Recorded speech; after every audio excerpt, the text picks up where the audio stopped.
ഈ നഗരത്തിലേക്ക് കലോത്സവം വരികയാണ്.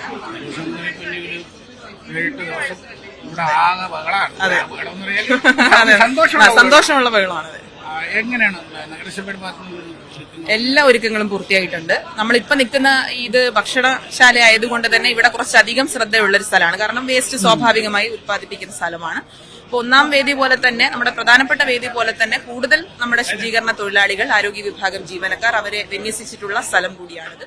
എല്ലാ സമയത്തും മാലിന്യം കൃത്യമായി നിർമ്മാർജ്ജനം ചെയ്യാൻ ആവശ്യമായ എല്ലാ ക്രമീകരണങ്ങളും ചെയ്തിട്ടുണ്ട്. അതെ, തീർച്ചയായിട്ടും നമുക്ക് ഏത് ആഘോഷ പരിപാടി നടത്തിയാലും നഗരസഭ വളരെ വിജിലന്റായി മാലിന്യ സംസ്കരണത്തിൽ നമ്മൾ ഉണ്ടാവും എന്നുള്ളതാണ്. ഇപ്പൊ ഒരുപാട് ഉത്തരവാദിത്തങ്ങളുണ്ട്. നമുക്കറിയാം, തദ്ദേശ സ്ഥാപനങ്ങളുടെ ഉത്തരവാദിത്തങ്ങൾ കൂടിയിട്ടുണ്ട്. എങ്കിൽ പോലും മാലിന്യ സംസ്കരണം പ്രധാനപ്പെട്ട ഉത്തരവാദിത്തമാണ്.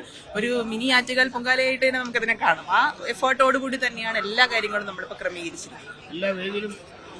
എല്ലാ വേദിയിലും ഉണ്ട്. അതെ, സ്വാഭാവികമായിട്ട് ഞാൻ എപ്പോഴും ഓർക്കുന്നത്, അവസാനമായി തിരുവനന്തപുരത്ത് കലോത്സവം നടന്നപ്പോൾ ഞാൻ വിദ്യാർത്ഥിനിയായിരുന്നു. കലോത്സവത്തിൽ പങ്കെടുത്ത ആളാണ്. 2025 ആകുമ്പോൾ സംഘാടകരുടെ ഭാഗത്ത് നിന്ന് പങ്കെടുക്കുക. അന്ന് ഹൈസ്കൂളിൽ പഠിക്കുന്ന സമയത്തൊക്കെ ബാൻഡായിരുന്നു, കാർമൽ ബാൻഡ് മേളമായിരുന്നു. ഹയർ സെക്കൻഡറി ആയ സമയത്ത് കോട്ടൺ ഹില്ലിൽ നാടക മത്സരത്തിന്റെ ഭാഗമായിട്ടാണ് പങ്കെടുത്തത്. തീർച്ചയായിട്ടും എല്ലാ മത്സരങ്ങളും നമുക്ക്, എനിക്ക് തോന്നുന്നു, നമ്മുടെ ഔദ്യോഗിക ജീവിതത്തിനോടൊപ്പം ആസ്വദിക്കാൻ കിട്ടുന്ന ഒരു സമയം കൂടിയാണ്. അപ്പോൾ അത് കുടുംബസമേതം എല്ലാവർക്കും കാണാൻ കഴിയണം.